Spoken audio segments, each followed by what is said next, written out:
Hello and thanks for choosing this video course. In this video, I'm going to show you how to generate traffic with media buying. Some people like to use a busy highway or billboard analogy to better understand the concept of media buying. The ad networks represent the billboard space.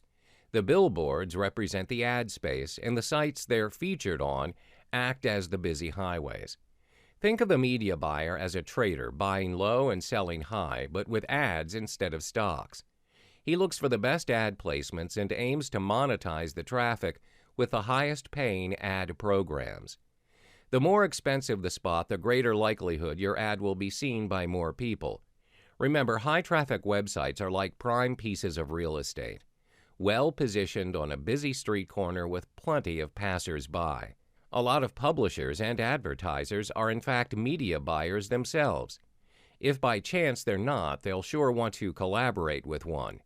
Without further ado, let's get started. First things first, a media buyer needs to buy traffic if he wants to do well in this business.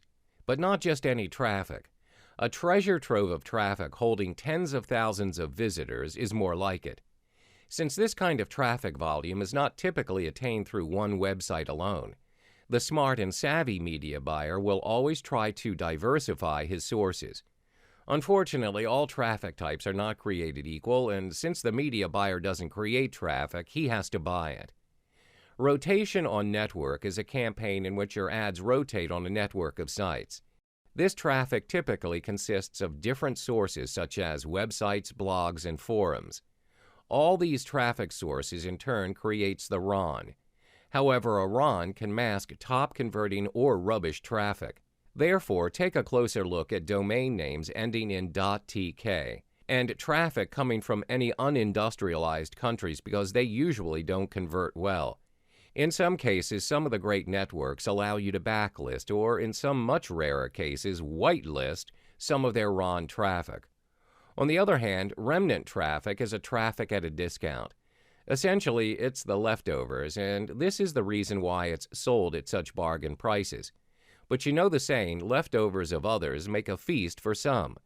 The harder to convert traffic of industry players may actually become your benefit if you have a decent geo-targeting strategy. Now that we have seen what you can buy, now is the time for who you can buy. The ad network is a player in the industry. It's the company that serves as a bridging point, as traffic broker connecting buyers and sellers alike. The ad network can be thought of as a conductor in an orchestra leading a symphony of publishers and advertisers, which means baton in one hand, traffic in the other. You may be wondering, why go through a broker at all? Well, since the network purchases higher volumes of traffic over a longer period of time, it has access to a larger array of traffic types at a more reasonable price. It's always better to get your feet wet in something new once you have a basic understanding of what's to be done. In this case, ad networks make traffic buying simpler. They make traffic buying for the beginner easy to do, and they tend to offer support if you run into trouble along the way. For those who have a thinking of independent, self-made, and successful online entrepreneur as a thing of the past, you need to stop thinking like that. There are still a lot of site owners out there that won't sell their ad space to networks. They themselves prefer dealing with their site's traffic monetization operation. The lone webmaster might look like an ant compared to the big, powerful ad networks out there, but when you put a bunch of ants together, they build wonders. The art of media buying is not something that's assessed by a panel of has-beens on a cheesy talent show you'd find on television. It's measured by the ability to make cold and hard cash. Let's start at the beginning. In the same way that the media buyer doesn't generate traffic on his own, it should be noted that he doesn't create content either. It's never been more important to find great products to market to your traffic. Ever heard the phrase, you can catch more flies with honey than with vinegar?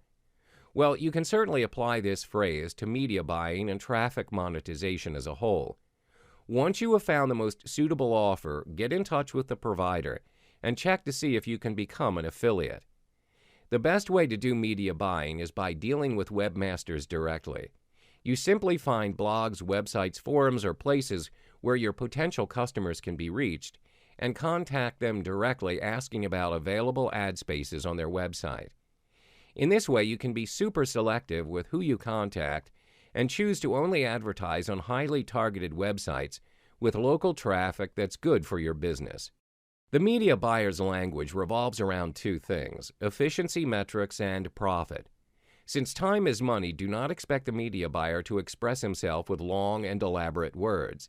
As I've mentioned above, media buyers' main focus is the profit. The terms, such as PPS, PPL, PPC, and RS are often used by them. PPS, it means pay per sale. When you promote PPS offers, you usually earn more money for each individual sale, but they usually have a lower conversion rate than PPL offers, as they typically require the usage of a credit card. These offers are among the best ones for highly qualified traffic.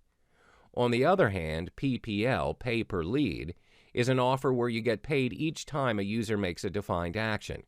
For example, you can get paid each time a user signs up for free or fills out a form. PPC, which is pay per click, means that you get paid each time a user clicks on an ad or the sponsored link. It's by far the fastest way to earn money. However, the amount you earn per click is among the lowest gains you will probably see in this market. As for RS, rev share means that you get a percentage of what your user spends. This never expires and the user is referred by you forever.